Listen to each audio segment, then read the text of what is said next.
Hello, welcome to the Northern Monkeys Cricket Show. It's day one of the first test of England in India, at Chennai, obviously.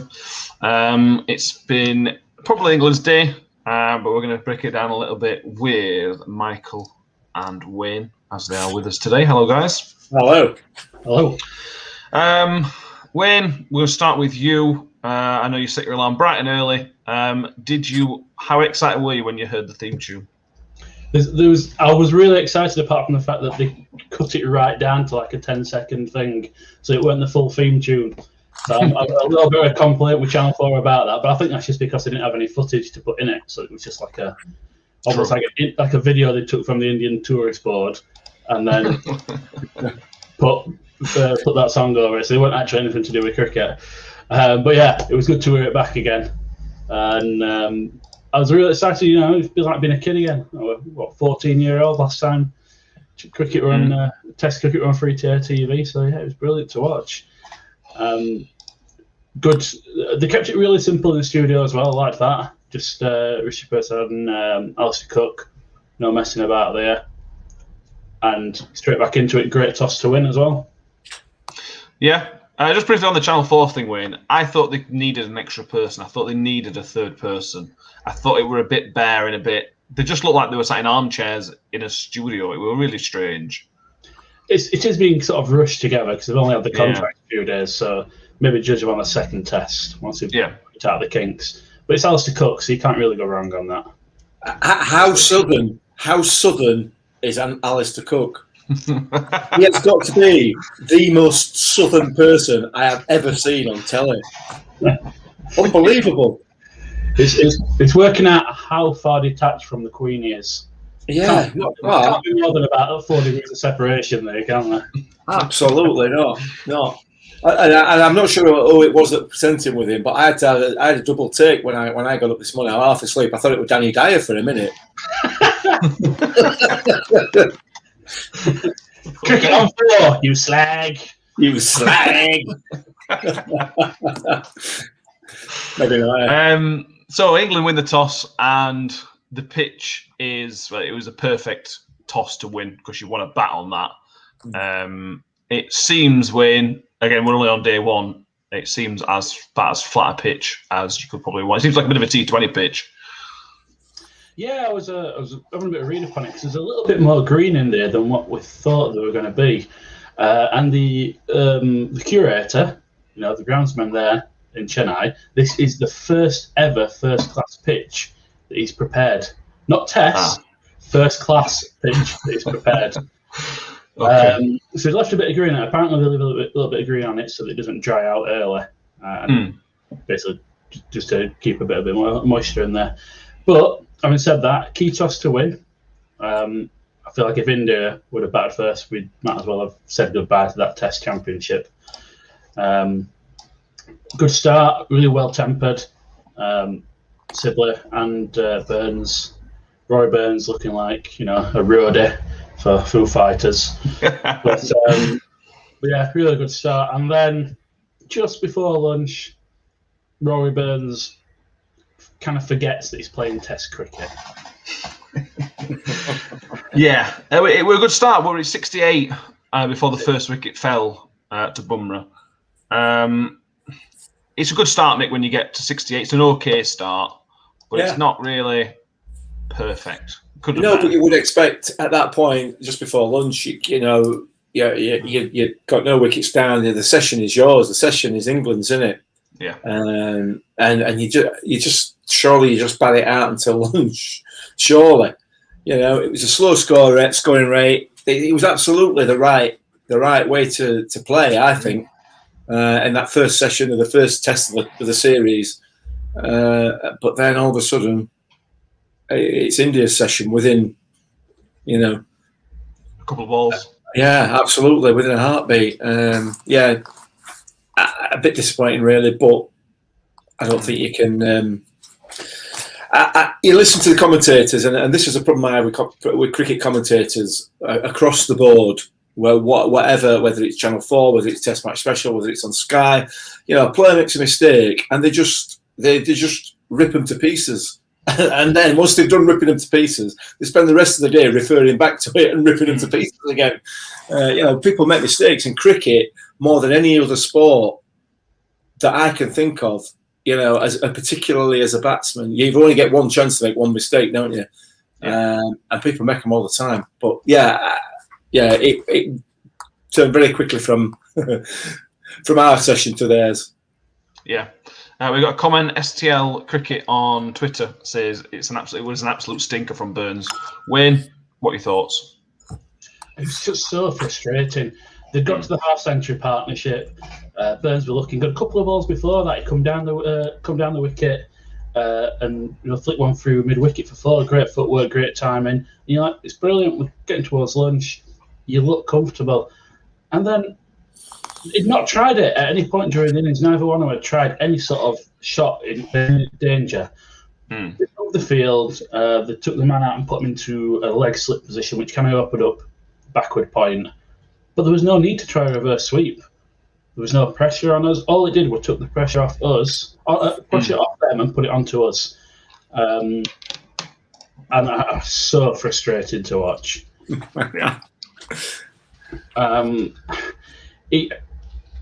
can play. He's proven it for Surrey. He's proven it not as much for England, but you can see he's a player in there. But there's no need for the shot at all. Yeah, I agree. And then Dan Lawrence goes very, very shortly for a 5-ball duck. Plumber's plum can plum. Win. About as plum as you can possibly imagine. I watch it in real time. I'm thinking, well, just walk, mate. And it's Dom simply like asking, considering a review. You're like, what are you hoping to get out of that? Clearly taking middle stump out 2/3 of the way up. What is there to talk about? I'm so glad you went a review on that one. But the fair play to Virat Kohli, changed it straight away, brought Bumrah into the attack, and did the job. Little in swing. There was a little bit of movement early on, but then the ball died up. The ball died a little bit. They've changed the ball for this series. Yes, they have. Yeah. I was going to ask you about that. Yeah, they've basically got a bit more of a seam to it than what they would normally play with in India. So I don't think it really changes that much, but early on there was a little bit of swing going, but after about 15 overs, died again. It's 5 overs pitch, isn't it? It is the pitch. Yeah. Sorry. I was reading somewhere about the ball, and somebody were telling us that it should stay with a pronounced seam and stay good basically for 60 overs. My understanding, and to be fair, let me put this out there right now, I haven't watched it today. I've listened to it. I've been working, but I've been working and listening to it. The talk on the radio commentary was that the ball was basically falling apart. I don't know whether that's right or not, but it doesn't seem. I mean, who in their right mind thinks that they can manufacture a cricket ball that's going to last 60 overs at Test match cricket? It was no different to the balls they used before. I know it's supposed to have got more of a pronouncing on it, but maybe 5 overs more than what they normally get in India. So it was just goes to show you can change the cork, you can change the seam, etc. If the pitch is the pitch, and the pitch is the one that's going to play the biggest impact in it all. Yeah. 100%. STL, before we move on to Root and Sibley, STL Cricket, thoughts on the commentators for the series? Wayne had an issue with. I'm going to talk about the English ones. We've got Butcher and Nick Knight over there. I quite like both of them as commentators. I think Nick Knight's quite underused by Sky Sports. I think he's pretty good. And same Mark Butcher. He knows his stuff, and he's quite light-hearted about it, which is nice to see. But they get a bit giddy, Wayne, don't they? Yeah, I mean, Sunil Gavaskar got a lot of experience in commentary. It's really good. But there was a moment where one of the commentators, Root, just coming to bat, and they were always really excited. He's got 2 wickets. And Root slightly mistimed one, to be fair. He did slightly mistime it into the short cover area. And the commentator shouts, "In the air!" And I'm not joking. It got no more than a foot off the ground, and there was no fielder in that area at all. So I'm excited because they wanted to get Root out early, but I've no idea what game they were watching. No. I can't remember. I agree. Might have been Murali Kartik. I can't remember exactly which commentator were now. It was a bit early, and I was a bit sleepy. That's interesting. That gives you might give you a bit of a look behind the curtain at TalkSport then, or during the commentary on the radio, because whoever it was that was commentating on there at that point, Mark Nichols, I think, mentioned precisely that. The fact that somebody had shouted, "It's in the air." He obviously thought it was a fielder. Clearly, it wasn't. He was a commentator. TalkSport obviously just watching it on telly and commentating it off Channel 4.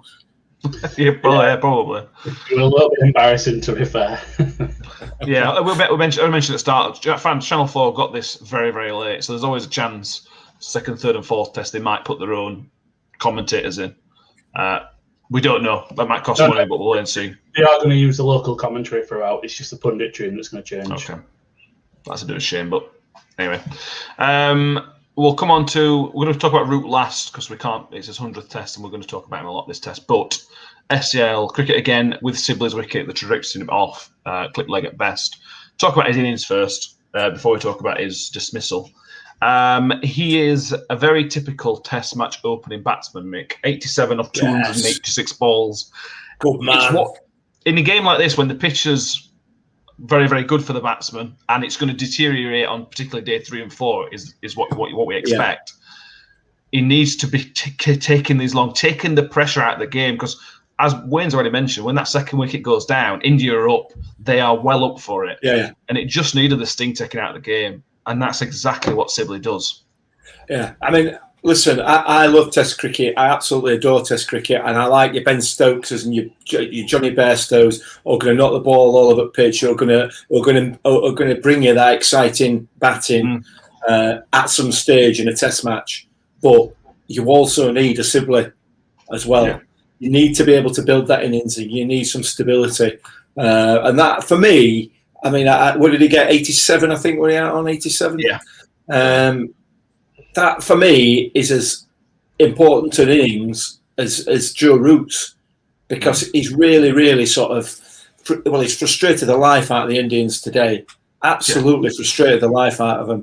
And as a batsman, you know, if you can do that, that's half your job, isn't it? You know what I mean? Because they're going to make mistakes, and then you've got somebody like Joe Root at the other end who can take advantage of that. I think it's a fantastic innings by him. Really pleased and really impressed with him. Hopefully, you know, he can continue that form throughout the series. He doesn't need to score big necessarily. No. He needs to be there and just stabilise it. Yeah, as Northerners from the northern part of England, we would say that Jeff Boycott would have been very proud of that knock. I'm trying not to say that. It was a great effort. Dig in, kid. Dig in. Yeah. And he got out LBW by Bumrah with the new ball. I thought it was very, very poor. I was very surprised that that it reviewed. It hit him very close. It was back on. It was pitched up very high. We're back on his back foot a little bit. I don't have any complaints with the wicket, to be honest, but. I always think with the ball tracking technology, because depending on where you are in the world, they use different companies for ball tracking technology. It's not a universal thing. No. It can sometimes be a little bit off. It's from anything from 95 to 97% accuracy, depending on which system you use. But I often look at the trajectory of the ball and think that doesn't really make sense. The amount of bounce it's got in it, and versus what you're watching in real time versus the ball tracking. However, it's been proven accurate enough. I don't really have an issue with the Sibley dismissal. Yeah. And we're going to finish on talking about the man. Well, just before we do talk about that, a little comment on the team selection. We mentioned yesterday about we didn't expect to see Anderson and Broad. I mean, Mick said he might expect him to see in this first test, but no Broad in the team. Interesting decision, gone for the extra spinner, and with Ollie Pope coming in with the extra bat. And I know it's Chennai, you need those extra batsmen, but I do genuinely think we will miss Stuart Broad as this match goes on. It depends what happens to the pitch, doesn't it? Yeah, we sort of three seamers, haven't you? If you include Stokes in there, you've got Stokes, Archer, and Anderson, and they all offer you three really different things. You've got Jimmy, who's very technical, very accurate. You've got Archer, who is just like lightning, but I'm not sure that's going to suit this pitch. And Stokes will just throw his body on the line for all of it. So you've got three different. If I think if you put Broad in, you would be getting it's very, very similar to Anderson. Maybe too similar. I know hindsight's a beautiful thing, but I would have considered putting Broad in instead of Joffre, if I'm honest. But again, maybe that's just me watching the game today and seeing the benefit of hindsight. So time will tell. Yeah. The after a decent start for India, they changed their bowlers around a lot, and it didn't really work. We mentioned Washington Sundar as somebody to potentially watch. He was quite poor with the ball today, and so was Nadeem. They're sort of second-rate spinners compared to Ashwin, and they suffered, unfortunately. Joe Root missing Jadeja, aren't they? So yeah, big time. Joe Root, Mr. Well, it was just sublime.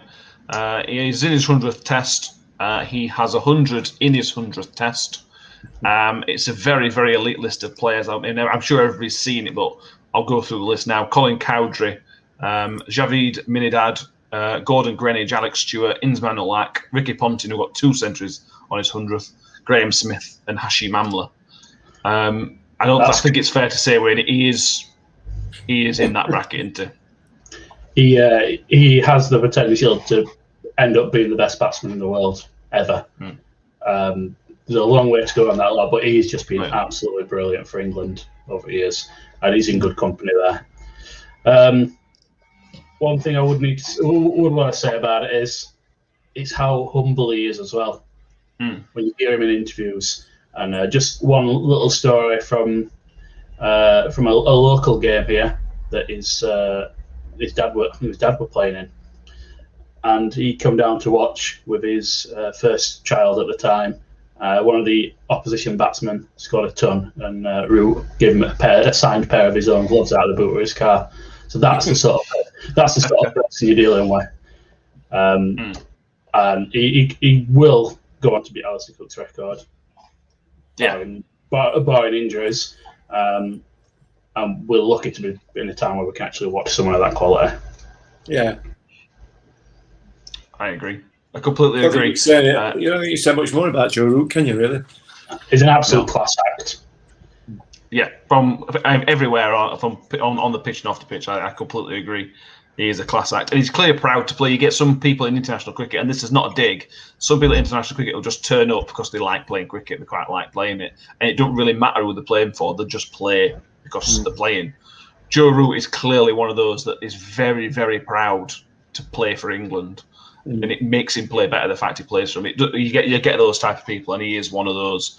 He clearly matters to him. And you saw in Sri Lanka when that one fan were there, it was very important to Root how he was there and how he showed his appreciation for this guy who was just there on his own. It was just his off-field stuff is superb. And he took advantage of it. I mentioned in India, you can question Kohli's captaincy today. They went too soft on England. After there was 2 wickets, they went too soft on England, and Joe Root took that opportunity. I mean, that Washington, he hasn't kept a single maiden in 12 overs, which for a spinner in India is not what you expect.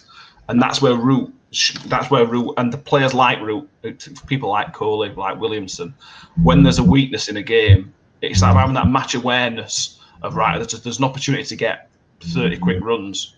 And he took the opportunity. Him getting from 70 or 80 to 100 was very, very quick. It was really, really impressive today. Well, it's impressive every day. Yeah, I think India will be very disappointed in the second 2 sessions in the way that they performed.